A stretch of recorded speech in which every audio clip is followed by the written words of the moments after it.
All right, everyone, let's say it all together. The power of one, the power of two, the power of many. Didn't one of the witches laugh like that while that whole thing was going on? Hey, everyone, it's been a while.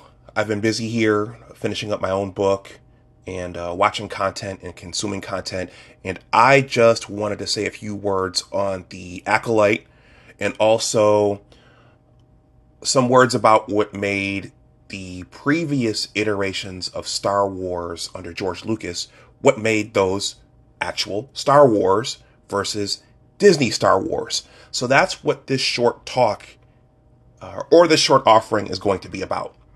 And I'm going to focus on the Jedi and the aspects of masters and apprentices and mentoring and what the Jedi actually were. Okay, so I am a part of the legion of Star Wars fans who has not watched The Acolyte.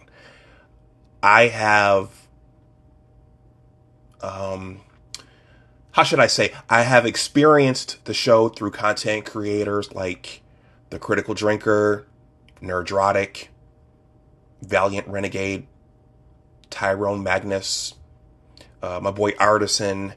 I've experienced the show through them and other content creators like Snarky J. Oh, and also Chris Gort and Alan Ng from Film Threat. I can't leave those guys out. I'm fans of Film Threat.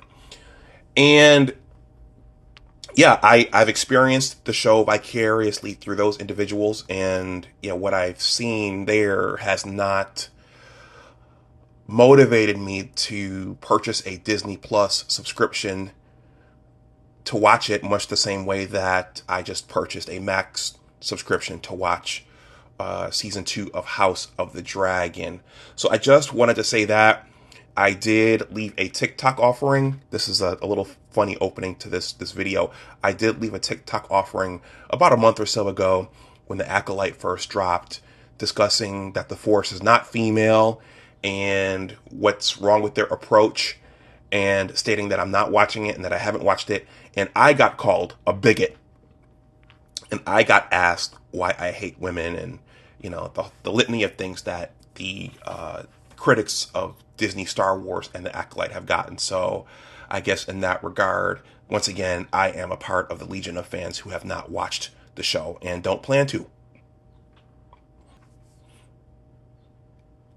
All right, so this week I was on my way to my 9 to 5. I was going to get on the metro here in the Washington, D.C. area.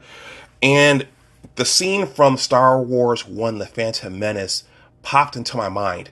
The scene, I think it's at the beginning of Act 3 when they're preparing to retake Naboo and take on the Trade Federation.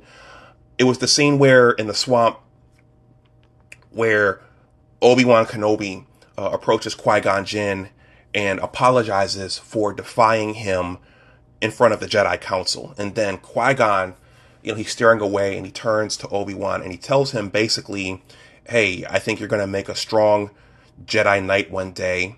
And you're going to be a great Jedi Knight. And you're a much wiser man than me. You're a much wiser Jedi than me. And Obi-Wan thanked him for, number one, training him, but also for determining that he's ready for the trials. So that was a powerful scene to me because that involved the whole master and apprentice dynamic, which was a critical component of the original trilogy and the prequel trilogy. And it's been an important component of my life as well as a scientist in graduate school, in my current capacity, and also when I was playing basketball in high school, which is the basis for my book. That's a key component of life: master and apprentice, mentor and mentee, trainer and trainee. And that is that was a key aspect of the original Star Wars series and then the prequels. Which brings me to my next point. Obi-Wan Kenobi, and someone mentioned this in their video, one of the most powerful things of Star Wars Episode 1, The Phantom Menace, was when Obi-Wan Kenobi took on Darth Maul. And I think, yeah, this was brought up in the context of what's her name? Jackie, whatever her name is, being her taking on Smilo Ren in such a masterful way.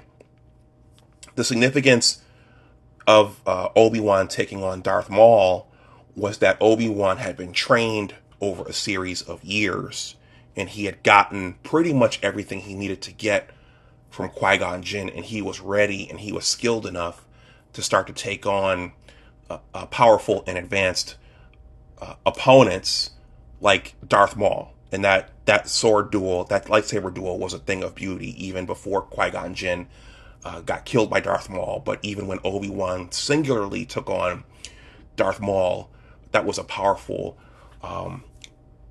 matchup there. But the master and the apprentice point, the master and the apprentice aspect, the trainer, the trainee, having to accumulate skills and proficiencies, that was a critical part of the original series and then the prequels. And we saw that with Luke Skywalker in the original series. Obi-Wan Kenobi was his original trainer / mentor / master. Obi-Wan Kenobi died. That was Obi-Wan Kenobi, played by Sir Alec Guinness. And then Master Yoda took Luke under his tutelage. He trained under him. Okay, he rushed to face Darth Vader prematurely. He lost his hand, but it made him stronger. These were all critical aspects of the original Star Wars and the prequel trilogy. These are critical aspects of the hero's journey, and these are critical aspects of life in the real world as well. And I think that this is something where Disney Star Wars has fallen short, is that these protagonists, which just happen to be female because the Force is female in Disney Star Wars, they don't really earn it the way that the previous Jedi had done it. And that master apprentice aspect has not been done well. Okay. And that's for, and again, we saw that for the light side of the Force, and then in the prequel trilogy, we saw that for the dark side as well. Okay, good versus evil versus power. Sorry, Leslie Headland, but Star Wars, at its core, is about good versus evil. Okay, and we saw that, I know I sound like a broken record, in the George Lucas iterations of Star Wars. It was about good versus evil, and it was about light versus dark. And I'm not going to really spend a lot of time on this. I mean, power was implied. And anytime you're talking about politics and economics and empires and wars breaking out, you're talking about power. But a core theme of the George Lucas Star Wars offerings was good versus evil. And that's something that it looks like they're showing, but they're not. They're doing it in such a way that it doesn't seem to be critical to the story. Now, I'm going to end with this because I didn't want this to go long. What were the Jedi? What are the Jedi supposed to be? The Jedi, going back to that scene with Qui-Gon Jinn and Obi-Wan Kenobi in Star Wars Episode 1, The Phantom Menace, the Jedi are not incompetent. The Jedi are not evil. I mean, I think we saw with Count Dooku that they could become corrupted. Anyone who is good can become corrupted. But the Jedi were essentially good. The Jedi were essentially wise. They were stoic. They were very serious-minded. That's what they were supposed to be. They were very disciplined. Okay, they weren't the butt of jokes. They weren't incompetent. That's what the Jedi are. That's what the Jedi are supposed to be. And that's a different thing than the Jedi in Disney Star Wars. So, but the whole stoic thing, Liam Neeson portrayed that very well as Qui-Gon Jinn. That's what That's what they're supposed to be. They're supposed to be a little bit logical. They're supposed to be a little bit emotionless. They're supposed to forsake personal attachments. They're essentially Stoics, Buddhists, warrior monks. That's what the Jedi are supposed to be, not what Disney Star Wars has portrayed them as. And I think I'm going to wrap this up there. At the end of the day, it goes back to storytelling, quality acting, and then execution.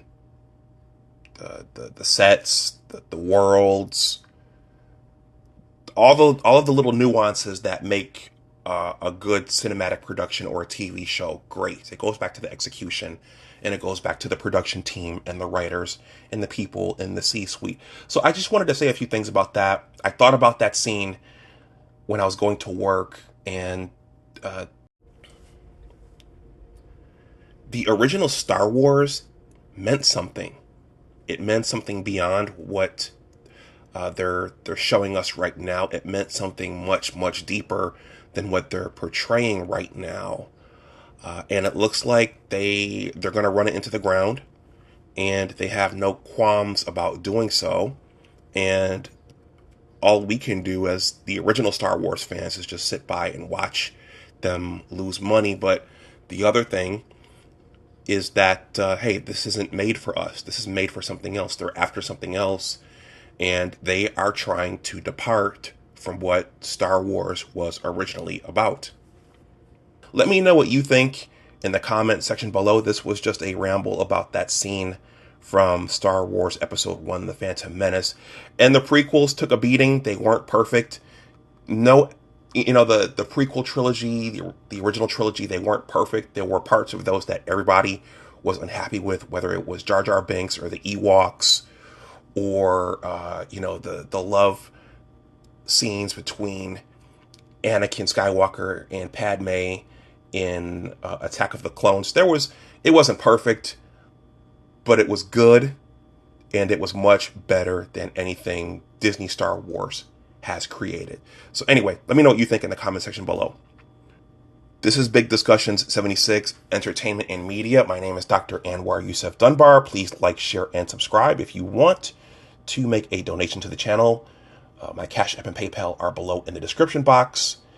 And I'm a writer working on a book. I have a newsletter.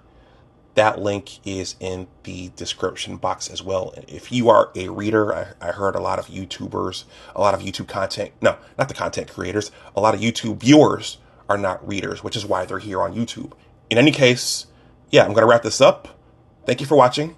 As always, remember that your attitude determines your altitude. Always try to do your best. And may the Force be with you. Take care, and I'll talk to you the next time. Bye-bye.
The original Star Wars series, I mean, it meant something. It meant something beyond what Star Wars Disney is doing right now. I'm sorry, Disney Star Wars. And it meant something deeper than what they're portraying with the franchise right now. It looks like they're going to run it into the ground, and they don't have any qualms about doing so. So the most we can do is sit by and watch them do what they do and watch them lose money.